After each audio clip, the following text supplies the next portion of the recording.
ये है राम, जो हनुमान जी थे, ये भागवत सुनने गए, राम कथा हो रही थी और सब वहाँ ऋषि मुनि बड़ा अच्छी, जिसे कहते हैं, राम कथा सुना रहे थे। प्राचीन के समय की बात है।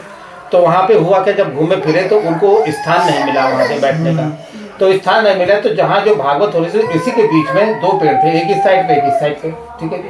अब उन्होंने सोचा कोई जगह ना मिले, वानर तो मानव स्वरूप होते, जैसी जैसे कहते योनि वैसी उसकी इच्छा तक होती है। तो वो वहाँ से कूदे और जो पेड़ पे थे, पेड़ पे बैठ के उन्होंने भागवत सुनी। पेड़ पे बैठ के जो व्यास थे वो नीचे बैठे थे और वो पेड़ पे बैठे थे। जब पूरी कथा वथा हो गई, जब उसका वृत्तांत हो गया, तब वो सबको जब प्रसाद बंटने लगा तब देखा, तब व्यास जी को बड़ा क्रोध आया। कहने लगे तुमने अपमान किया है, भगवान का अपमान किया है। जो राम कथा हो रही थी भूमि पर हो रही थी और तुम ऊपर चढ़ के इतने बड़े आदमी हो गए, तुमने उनका सम्मान नहीं किया।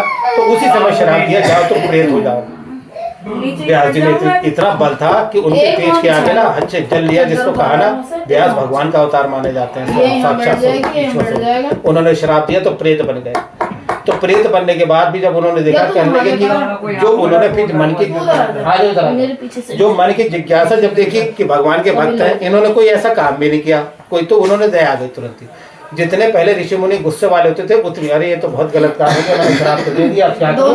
तो कहने लगे कोई बात नहीं है, जो ये तुम्हारा रूप है ना, ये तुम लोगों के कल्याण में इस्तेमाल करना। वो जो शराब था वो वरदान। उन्होंने कहा ये कहिए, भागवत तो मैंने इसी शरीर से जो पहले सुनी थी, लेकिन आपने दे दिया, लेकिन जहाँ मैं खड़ा हूँ ये तो राम जी की जगह है, जो शरीर मिला है उन्होंने दिया, मैं इसे स्वीकार करता हूँ। हनुमान जी ने कहा मैं इसे स्वीकार करता हूँ, शायद उन्होंने कुछ करके देखा हो।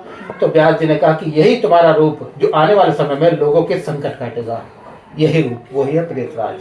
केवल एक अपराध के कारण, लेकिन वो